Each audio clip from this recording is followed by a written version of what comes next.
let's have a look at Bitcoin, and let's also have a look at some different coins today, because I think because Bitcoin is not doing much, might as well have a look at some other stuff which we can actually trade and make some more money from when Bitcoin is absolutely boring and has been staying in a sideways range for about 41 days. Having said that, I do think we can still get some sort of information from this. The first bit of information is we haven't lost the most relevant low.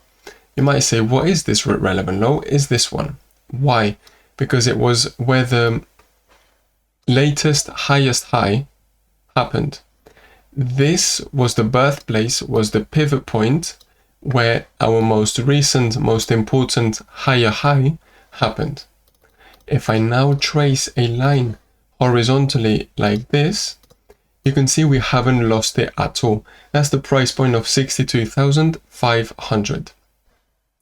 Yes, we did have little wicks coming out, but that does not mean we lost it. Losing it would be we go below it and close candles below it.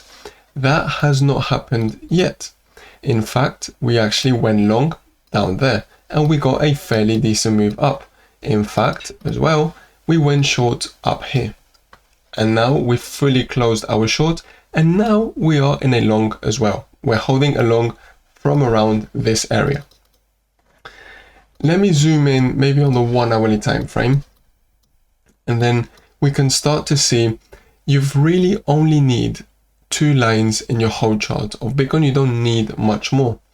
Line number 1 is this one, is the recent low. Ideally, we don't want to see Bitcoin losing this. If this gets lost, that's not good news. That means we could be looking for lower price targets, but I would be fine with some sort of liquidity sweep, a bit of a liquidity grab. Then I would actually be quite inclined to look for a long. I am still bullish. I've been telling you for the past 45 days that I'm bullish, and that still hasn't changed yet. Okay, when we lose 65,500, I'm going to give it one last go at 61k, and that's it.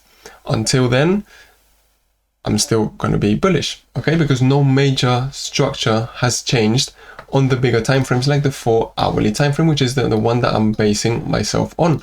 We had higher low, higher high, higher low, higher high, higher low. Sorry, higher high, higher low, and then we still haven't broken this, like I told you at the beginning of this video. If we zoom in even more, okay, just before I forget, that's the other level.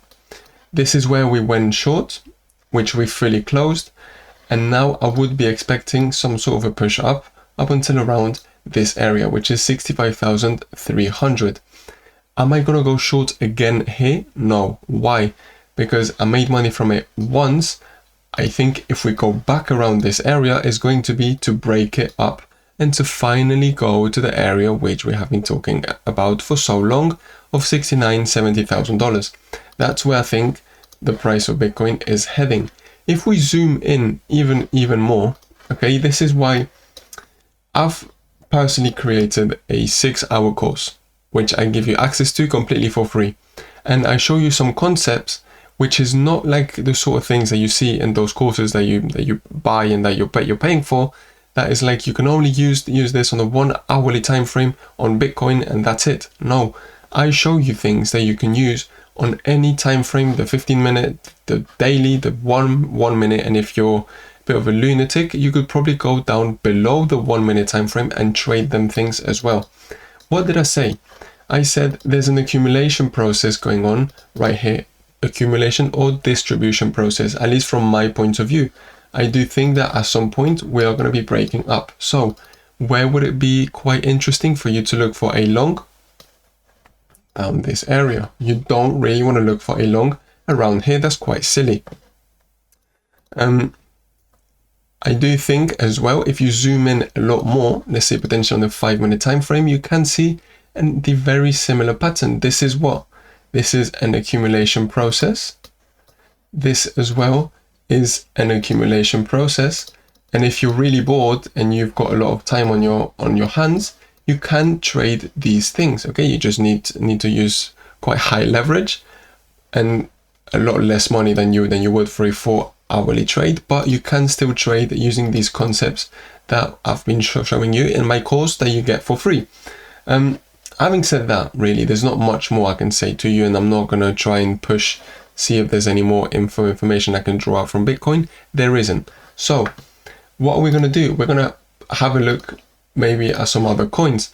If there are any coins that you would like me to have a look at on my videos, if you're like, okay, there's this coin that I would like you to look with your indicators with this, that, just tell me, as long as please don't be a terrorist and give me a really dead shit coin, please. Let's have some coherence and actually get some decent coins reviewed. What can we see? Let's see. We can see, for example, we had an accumulation process right there, and I'm actually currently in a long for Solana. Why am I in a long for Solana? Because we had an accumulation process, like I just told you. Zoom in a little bit. I extend it a bit more. I was waiting for a bit more of a push down. I front run a little bit my long, but I'm going to show you as well. If I trace a Fibonacci retracement from the low all the way to the high, we hit the 0.5 level. I was waiting for the 0.618, but the interesting part comes when I go with our indicators. Now, what can we see? Now we actually hit a 2-hourly breaker order block.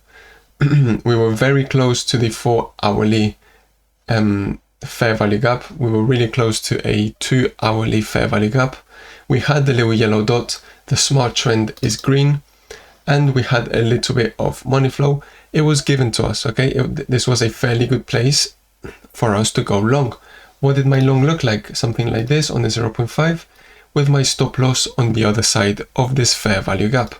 That's basically it with my first take profit on these recent highs. And if I'm waiting for Bitcoin to get that bigger push up, then I can potentially extend this a bit more. In fact, Solana actually is doing something which is quite bullish, at least in my point of view. If we zoom out and we trace a fixed range volume profile of this whole lot that we've got going on, let me just hide our indicators really quickly. This accumulation process, okay, was happening basically on the border of the value area low of this whole phase, of this smaller range and this whole bigger range. We then broke out in a very aggressive way, which is a really bullish thing. And then this is the most important thing. We came down to try and do a retest on the value area low, and we did something really cool, which is leaving a gap. We didn't manage to go and retest that. What could that potentially mean for us? That could mean there's a weakness in selling pressure. Okay, now of course, Bitcoin is getting really sideways and really compressed. If I think Bitcoin is going to be going up, I am happy I am in a long for Solana. Okay, ideally my target would actually be going above these recent highs, hitting our point of control. And then also, this is the most important part, cross-reference with Bitcoin. If Bitcoin is at, I don't know, 73,000 and Solana's only around this area, I would be careful about holding this long, okay? That's a really important thing. Bitcoin is the king. I have really clear price targets for Bitcoin. I'm going to cross-reference a lot. That's for Solana. That's one of the things I've been looking for. Another one that we can have a look at, let's say DOGE. DOGE also is doing something quite interesting. We can see it was coming down with a lot of aggression, a lot of fury, and then it was starting to slow down how it was going down up until the point where we've basically started going inside a range. Why is this important? Why is this useful? Because if you know the way that I trade, the way that I like to make money is following smart money, looking at what they do. This to me looks like an accumulation or distribution process. We had our little fake out on the top, little fake out on the bottom, and actually DOGE has been insanely good to trade little liquidity sweeps. On the 4-hourly time frame, you might just say, okay, we only got one. You see the little bubble, the little X, long. Okay. Now what happens if I zoom in? Let's say on the 1 hourly time frame. In fact, I've been trading it a lot on the 15 minutes. In here, you've actually had so many liquidity grabs. It has been a bit of a joke. You have, for example, the very first one right there. You had another one there. You had another one there. You had another one there. No, you didn't. You had just a normal money flow divergence, which worked out really well. Let me just turn on. There we go. We've got this divergence, which worked out. We've got this one, which did. This one, which didn't, unfortunately. This one worked out fairly nicely. This one gave you basically the absolute dip. And on top of that, this one was also a liquidity grab from this recent low. So Doge has been really useful because it's just been inside a range, and with our indicator that you can get for free, you just basically get all of these liquidity points that are really easy to spot. You get these money flow divergences that are not always going to work. Okay, they are going to not work. This one there didn't work, this one there didn't work, and this one there didn't work. But most of the time they are going to work, especially if you match them up with other concepts that we are aware of. For example, I can already see here, this looks like an accumulation process. It's quite risky of you to try and take a short after you've just come out of an accumulation process. You know you are inside a sideways range. You don't really want to go short in the middle. You might want to go short on the top of the range, especially after you've just grabbed some liquidity. This one, I think, is just a case of waiting. If Bitcoin is going to get a push up, I think we are most likely going to get a push up on Doge as well.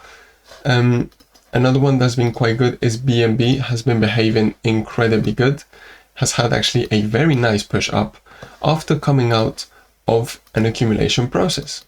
This was an accumulation process, and ever since then, okay, BNB has been following a really clear, simple, easy to follow structure, which I actually cover in my course.